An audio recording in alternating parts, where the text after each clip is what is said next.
I dug down about 2.5 inches there. I'm gonna add an inch of paver sand using these red pavers right here. And I'm compacted the soil. It's more clay than soil, but you don't want to do this if you have really mushy ground. You want your ground to be nice and solid, or else you're going to need to put road base down. There was some soft ground over here, and this is a tamper. You can just tamper the ground down.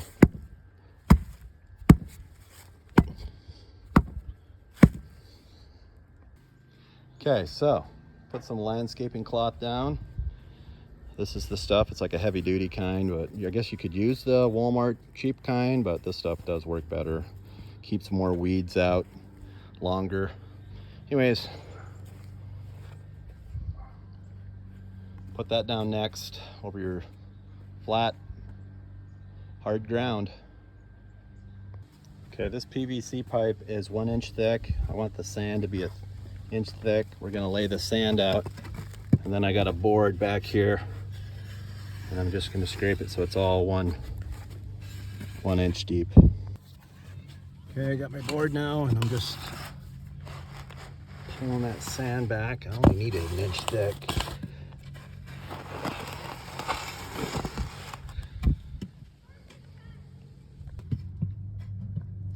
Once you got a flat plane here,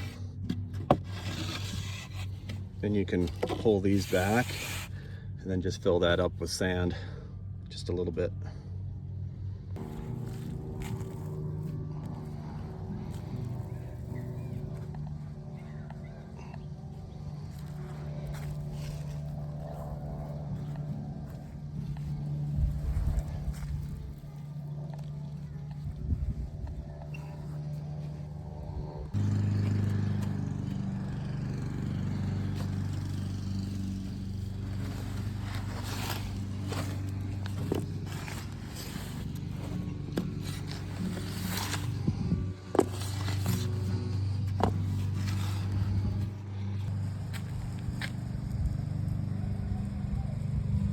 Okay, here's the easy part now.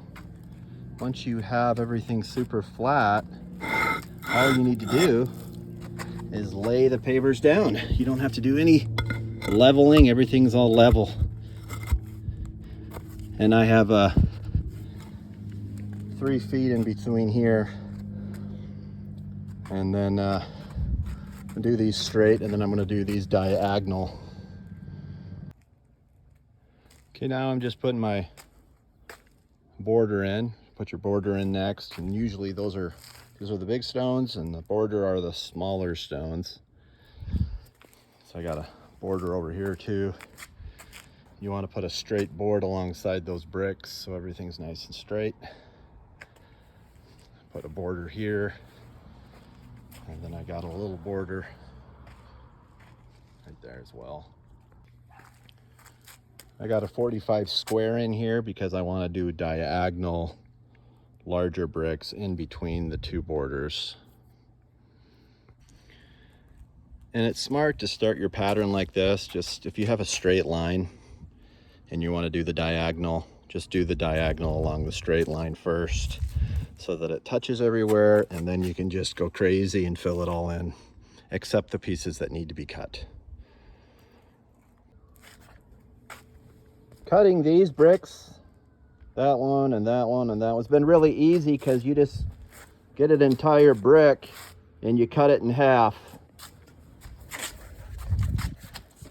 And I have this tool right here. This is a diamond blade meant for cutting masonry, stones, rocks. Really easy to use.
Okay, I got all the pieces cut everywhere.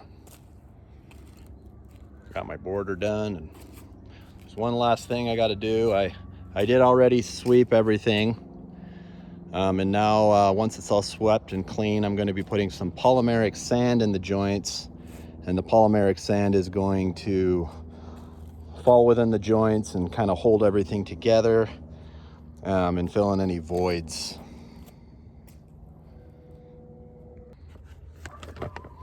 Paver sand is another name for polymeric sand. That's what the bag looks like. It's got like a resin mixed with the sand that hardens when it gets wet. And these are the instructions. You pour it, sweep it on, and then you actually, this is called a compactor, but that thing is pretty much just vibrating everything into place. I'm going to use a tamper instead. Then you sweep it in the joints and clean it off, spray it, and then not too wet though. You just want to get it a little moist, just wet all the way through, but not rinsing it away. And then you wait 24 hours and then it's dry.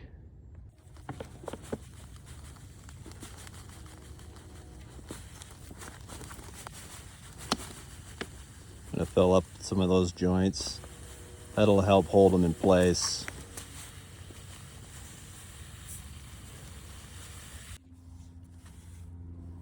Just sweep it in the joints next.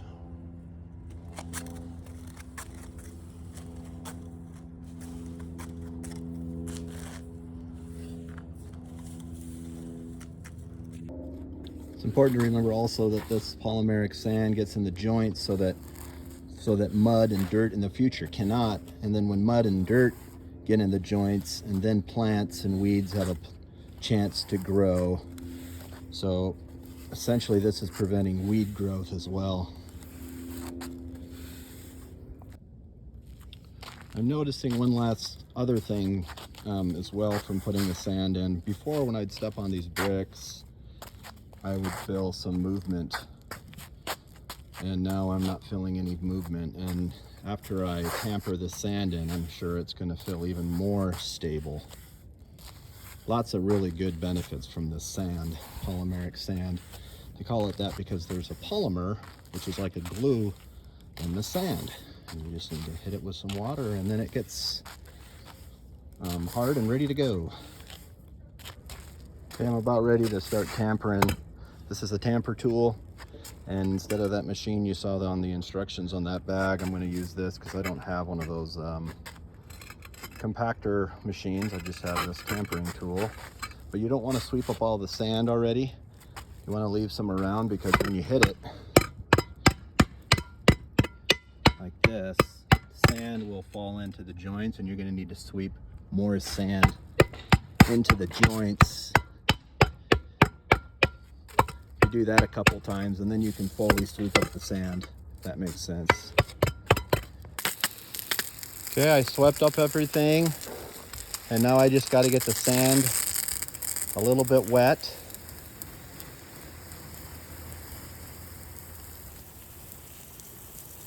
You don't want to get too much water in there, you're just going to flush everything out. So you want it about that damp. I would say not much more wet than this.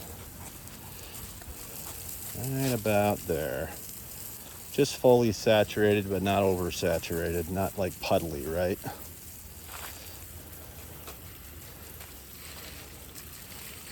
It's gonna be great.